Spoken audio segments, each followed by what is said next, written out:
Blast Live. We're talking about what you're talking about. Get real. No. Y'all, this just is stop. a sham. It's finally here. Drum roll. Welcome to DBL. Happy Monday, everybody. Erica, welcome back.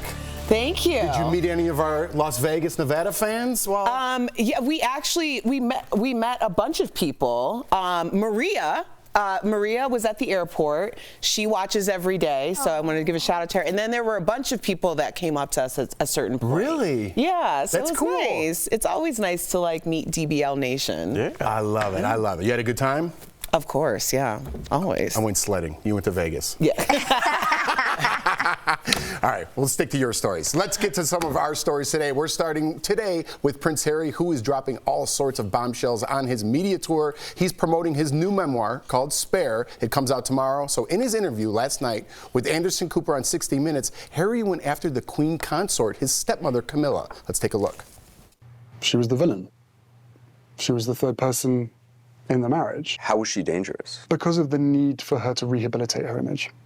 That made her dangerous. That made her dangerous because of the connections that she was forging within the British press. And there was open willingness on both sides to trade of information. And with a family built on hierarchy, and with her on the way to being Queen Consort, there was going to be people or bodies left in the street because of that. So, Steph, you're our DBL consort. Am I using that term right? What does Queen Consort mean? What does that mean? So obviously Charles is officially, well, he is king now, but he'll be coronated next year, and she is Queen Consort, which is kind of like his partner, his wife. She's not actually the Queen. Does that make sense? She has no power as the Queen. Your father's new wife, she's the wife consort. She's the second one.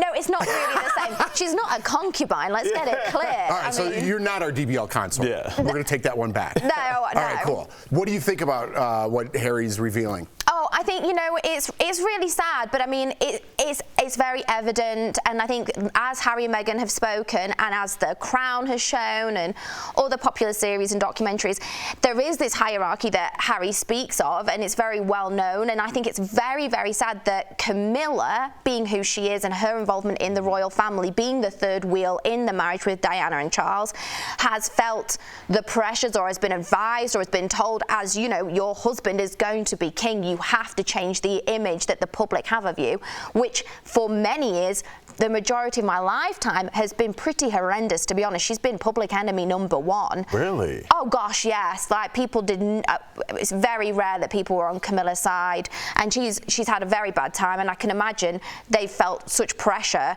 to reinvent her, and Charles too, both of them. Has it worked? I think it's not been as easy as they would have hoped, and it's sad now at this point that she's then gone and thrown her stepson under the bus and his wife to try and elevate herself. And I mean, it's so sad, isn't it, really, that this is like the state of affairs and what's happened. And the proof is in the pudding. I mean, they've got the receipts, the papers have printed the stories. It's so sad. Yeah. I think that people outside of the UK have a renewed or vested interest, especially in the past few months, that we're hearing from Harry and Meghan. And it's also this, it's going against society, or high society, or the idea that the monarchy in general is something that they need to respect in that way, especially from people who have never lived in the UK, have no ties to any of this. It's also interesting how in real time you get these stories of Harry laid it out very well. This is what my father's wife would need to do in order to restore the image. And this is how it happens with the British monarchy and the press. Because at the same time, we have internet snoops like TikTokers and people on Twitter and all this stuff who are uncovering things in very real time. When we did that story about Jeremy Clarkson, who said that he wanted Meghan to walk naked through the streets and have excrement thrown at her, he had just had a lunch with Camilla and Piers Morgan and a couple other people who are very much on the hate Meghan and Harry train. So it's in real time, and that's not coming from the press. This is just coming from people being like, hey, why would she be having lunch with somebody who would say something like that about her I'm surprised they had lunch with Jeremy Clarkson. And it was, and there were parting gifts. There were favors. So I think it's interesting that now we're getting these things in real time, even from people who don't have as much of a vested interest. Yeah, unfortunately, I think being a troll has become some sort of a business, and the worse that you are at it, the more popular you become. Yes. Or the worse you are towards that person, the more popular. Yeah, I mean, we interviewed Perez Hilton, and he openly admitted he was really you're the right. first troll that got really famous. He was talking about things that were untoward, and it gains traction because there are people that follow trolls just like there are people that follow positive affirmations like you do, Jeff. Yeah. It's all there in one pile, and you can kind of pick and choose what you want. And I think we've seen that certain people will pick, the horse that they think will either get them to fame and fortune or get them on the right side of what they think the public wants. Yeah, it's disgusting to me. So, a lot of beats to this story. Another big revelation from the 60-minute interview was that Harry believed for years that Princess Diana faked her death. Let's take a look. You didn't believe she was dead? For a long time. I just refused to accept that she was gone. Why did you want to see it? Mainly proof that she was in the car, proof that she was injured, and proof that the very paparazzi that chased her into the tunnel were the ones that were taking photographs of her lying half dead on the backseat of the car. Just psychologically, I don't know what that does to not. Psychologically, I don't know what that does, as well as many other things that he went through in his life. Yeah. It just shows that to have that thought process, which is very complex, if you really think about it. 12 years old, thinking this is probably a lie, my mum could be alive somewhere and it's been that bad that she'll come back for me. I mean, that says a lot about his environment, the people and situations around him, the pressures of the press and how he's seen those things come and go, his mother hiding. It's very, very sad. And he actually says later in the interview that he really wanted to see the pictures that the paparazzi had taken. He said the last thing my mother ever saw was a flashing light. Wow. And he saw the photo, not all of them, because he had a guardian, I think it was, that advised him to not look any further because some were obviously not for the eyes of a younger person. Right. But you could literally see the paparazzi in the reflection of the mirror in the back of her head. So literally you could see them all in the window. It's just completely ludicrous. There's proof out there. Did the country think that too, that perhaps she might have faked this?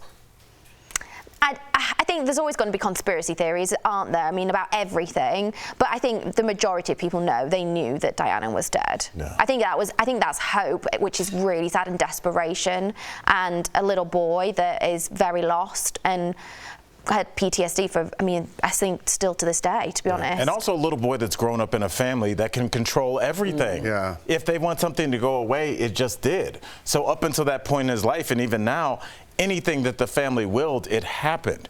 Anything that they wanted to say was front page on the paper. So the idea that, like, mom's dead, I'm sure he was like, well, yeah, but she's not really dead. What do we need to do here to get her back? I mean, to us, it sounds ludicrous. I think he was alluding, like, she set this up. Right. That's what he basically said. She's going to come back for me one day, and I'll be waiting years and years and years for that to happen. And he says, I was literally waking up every day, like, maybe today's the day. Maybe today's the day. And he didn't cry for a long, long time when his mum died because he really believed that she wasn't. That's crazy. I think it's weird because we know that he nor William got any therapy, which is just insane in general. Like, if someone loses a parent, like, therapy would be a really viable option. But to lose a parent so publicly and so traumatically and not have anyone to speak to or get the medical help that you need for your mental health, I think it's also really important that we are acting like, especially for those of us who don't know as much about the monarchy, we're acting like this is just par for the course. Harry and William are really, in real time, litmus tests for the idea of the collusion of the monarchy and the British media. They're the only ones, apparently, because of this silent contract that's been going on for the past 30 years or so between those two entities, that have really been affected in this way. So it's interesting to see this, like, it's almost like this is a social experiment. The heir, the spare, and how they are able to like move forward, and how we've watched them in real time since the day that they were born. Like, we don't know what the effects of all of this is going to be probably until sometime later in the future. Yeah. Steph, let me ask you a serious question. Being from Britain, do you think Tupac is still alive? No. I thought that was going to go over way better. All right, coming up on DBL, we've got all the deets on the highly anticipated sequel to The Gladiator, and Lizzo gives us her take on cancel culture. Find out if we agree with her next.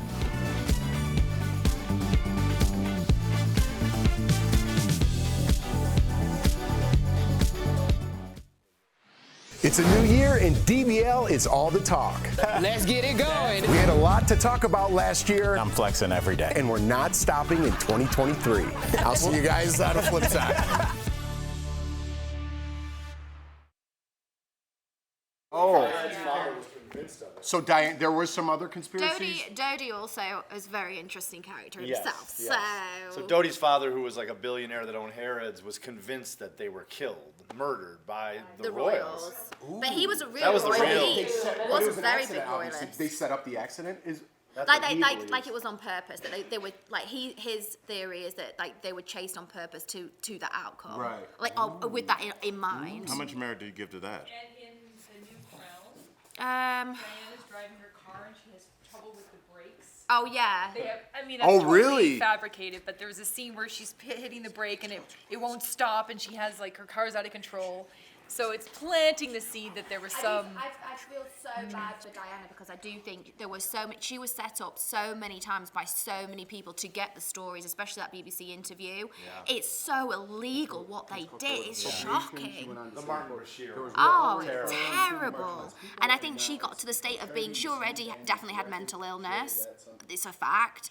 And I think they played on that so hard that it sent her into like such a bad place of just being so paranoid, so on edge, that I can definitely see how Dodie, being so close to her, Can you imagine having mental illness and part of that is paranoia, but then people the playing paranoia on is that. playing out, and it's not like it's not like I think the government is talking to me through this coffee. It's like it really Yeah, but is a everyone was thing, watching and her, you yeah, also yeah. have that. I mean, it's.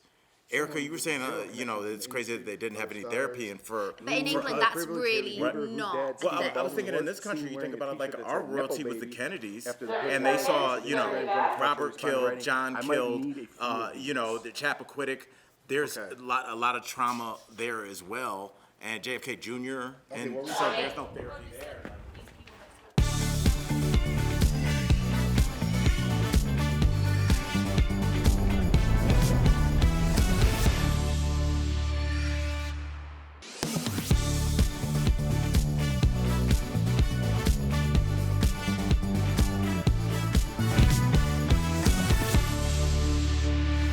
Welcome back. Lizzo has something to say about cancel culture. Lizzo tweeted out yesterday that cancel culture was appropriation. She went on to say, quote, there was real outrage from truly marginalized people, and now it's become trendy, misused, and misdirected.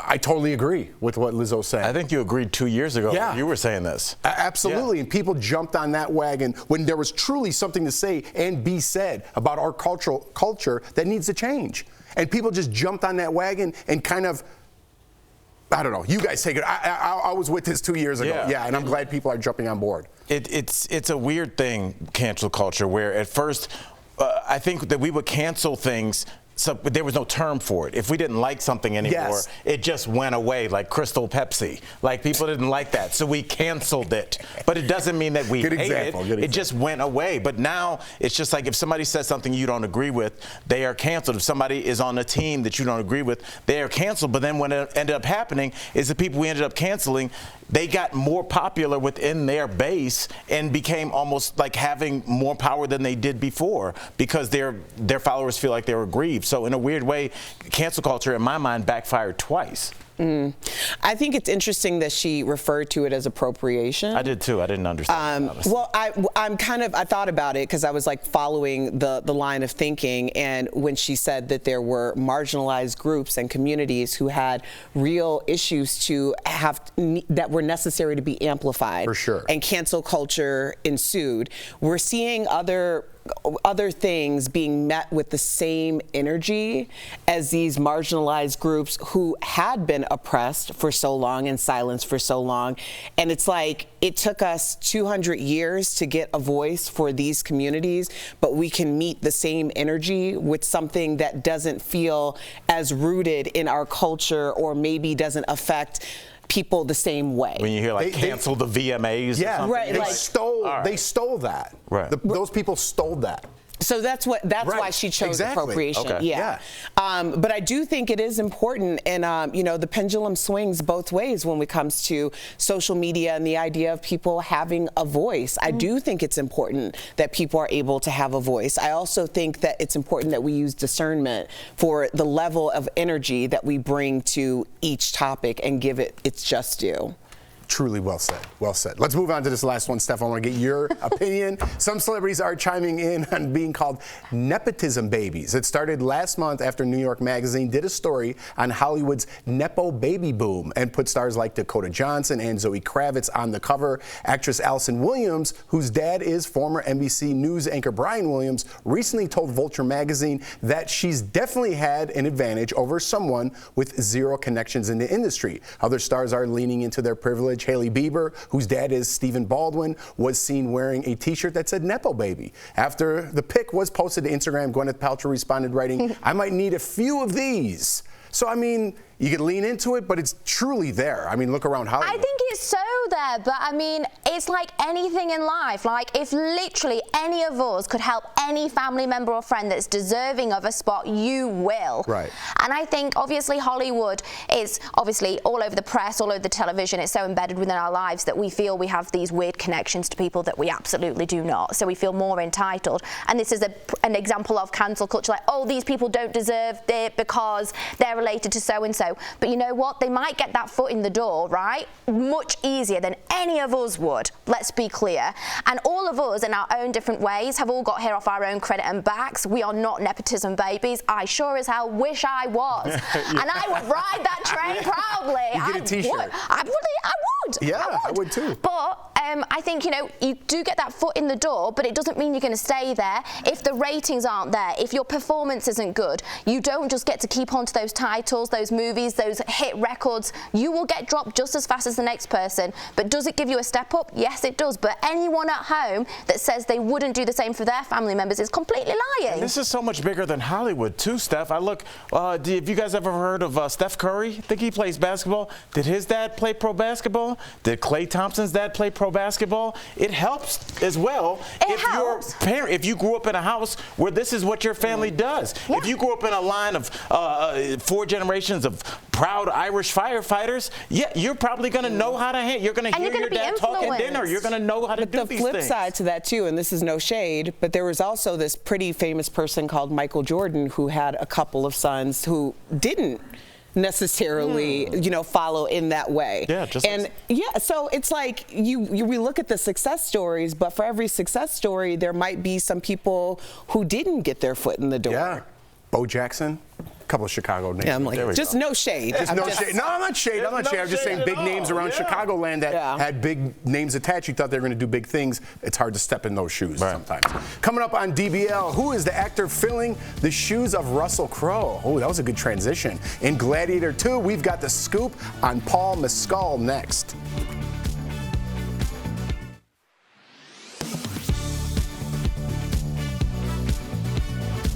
It's that time of year again. It's cold, like really cold.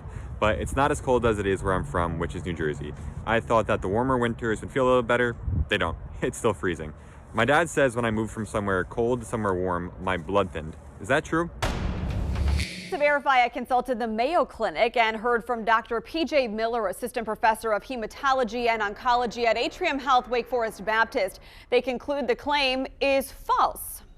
So this is actually what we'd refer to as an old wives' tale, meaning there is no significant medical evidence behind this question that actually happens. But even with saying that, that is something that a lot of people do experience temperature differently when moving from a northern climate to a southern climate. And a lot of that just has to do with the perception and getting used to a warmer climate or getting used to a colder climate. That said, your blood pressure can change with climate. Mayo Clinic found blood pressure is generally higher in the winter and lower in the summer. Low temperatures cause blood vessels to narrow, so your blood needs more pressure to move through the thinner veins and arteries. That doesn't mean your blood thickness is changing, even though it's reasonable for you to think so. I myself grew up in New England, and then I actually lived in the mid-Atlantic for a while before living in a tropical climate for a couple years. And now I live in North Carolina. And I do remember the first time that I traveled from the tropical climate back to a New England winter and remembering how really cold that winter was. But that, again, was all perception.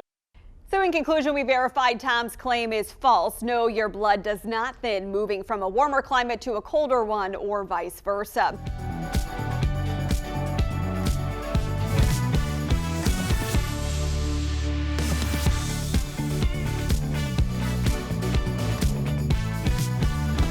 Welcome back. Can you believe it's been more than 2 decades since Gladiator hit the big screen? Now it looks like moviegoers might be returning to the Coliseum for Gladiator 2. Snooze. Gladiator 2. Snooze. Oh, Steph. You done something. I gotta get through this Look now. at Jeff being professional right now. According to Deadline, director Ridley Scott is in talks with Irish actor Paul Mescal to play Lucius, who was the nephew of Commodus, played by Joaquin Phoenix, of course. So back in 2000, the original Gladiator, starring Russell Crowe, made $460 million at the box office, picked up only, Steph, 5 Oscars, including Best Picture and Best Actor. What's the problem? So gross. I hate that movie. It's my favorite movie of all time. I can imagine it's your favorite movie. As like I feel like men are just like sat at home like, give us blood, give us action, because my life is with my sons and not on the battlefield. Like you just want to be Gladiator or something. What's your favorite movie? Not Gladiator. Notting Hill. No, not Notting Hill. I don't know. I like whatever you say. I like There's a Goodfellas or something. come in. No, I do like Goodfellas. Goodfellas is great. all right. Or you know what? Something like Once Upon a Time in Hollywood. Anything by Quentin Tarantino. They're all up there. All right, Ridley I'm like, Scott how are you knows how going to to throw call down. him out for the violence in every movie that you just said? And you pull up a gangster movie? No, I do love a good gory movie, but like Gladiator is just ugh. I think it's just too tragic. Like, I'm one of those weird people that I went to the Coliseum and I literally it was one of the worst experiences of my life. I'm leaving. I'm quitting. What are you talking about? It's horrible. And entire species of animals were endangered and wiped out there. That People was the were time. dying. Are you bringing up? All right, I'm done with this. What do we think about Gladiator coming back? Canceling the 400s. Because tigers were killed in the Coliseum? Yeah. That was the time. That was the time. Yeah, well, this is the time now. I don't want to see it. You know what? The Royals are stupid. How about that? This should be happening on a school bus. Definitely. All right, what do you guys think about Gladiator? I was waiting on your mama. I'm actually very excited, but you know me, Steph. Come on, it's so tragic. It's like the most depressed. If you want to be so depressed, watch Gladiator. If you want your night to be ruined, it's not. It's so sad. It's redemption. This is what I worry about with any of these movies like this. And we kind of saw it a little bit with Avatar 2. When a lot of time passes and there's a lot of anticipation there's so much I can't wait to watch your reaction. I bet it's going to suck. It's hard to follow up with that. It's hard. Oh, yeah, I bet. It's hard to follow up with that 20-some years later. Erica, what do you expect? I have no idea. I have never seen the movie. Oh, don't waste your time. I have no idea. You've never seen a Gladiator? No. Don't waste your time. Is that shocking? It's so She never saw depressing. Game of Thrones. What year was it? 2000? 2 decades ago? Yeah, that was like King of Comedy. Guys just want to go out and just like, we've got this I was urge watching to Waiting to Exhale. Those are my movies. Listen, we'll be right back. Let's get Jeff some water.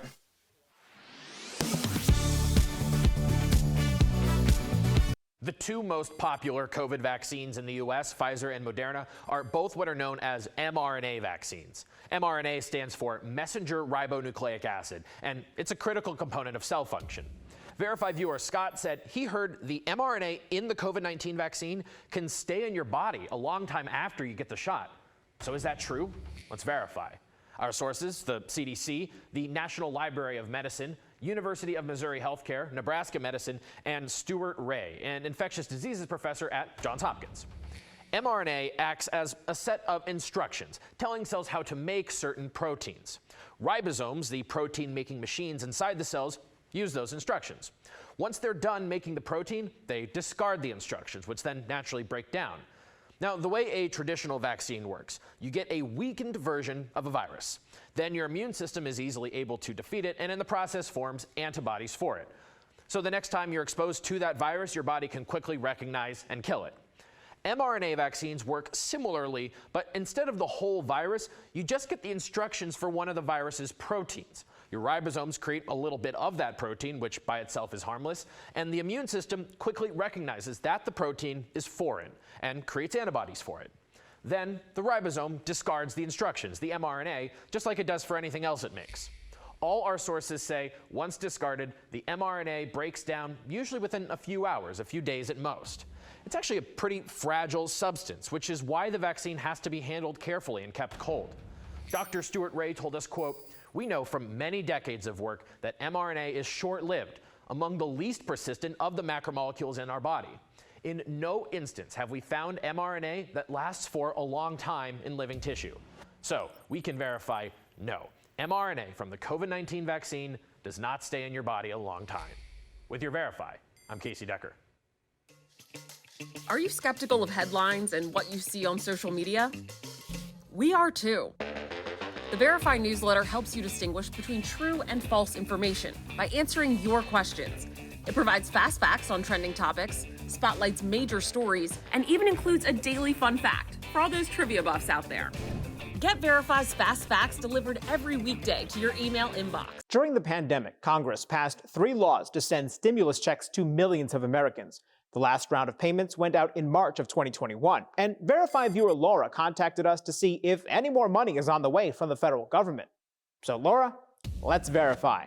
Our sources are the IRS and a search of congressional legislation. The money for each of the 3 stimulus checks was distributed by the Internal Revenue Service. We searched legislation passed by the last Congress, and they did not approve a 4th stimulus check. The IRS tells Verify they haven't received any new instructions from Congress. So far, the new Congress hasn't announced plans for a 4th check. So, no, the federal government is not currently planning to send a 4th stimulus check to eligible Americans. If you didn't receive money from any of the past rounds of checks, then the IRS says you still have time to get it.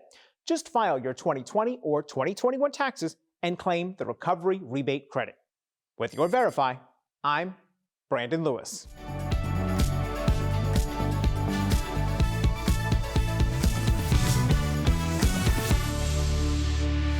Welcome back. Me and Steph made up during the break. No, we didn't. As a former teacher, I would have separated your seats and turned the desks so you. But I like the room was divided. People came up here and showed their love for the Gladiator, and also like. It's too realistic. I don't want that much realism. Yeah. Once again, Erica Switzerland, like I didn't see it. Yeah. Well, go check out the Gladiator and check us out tomorrow. We'll see you.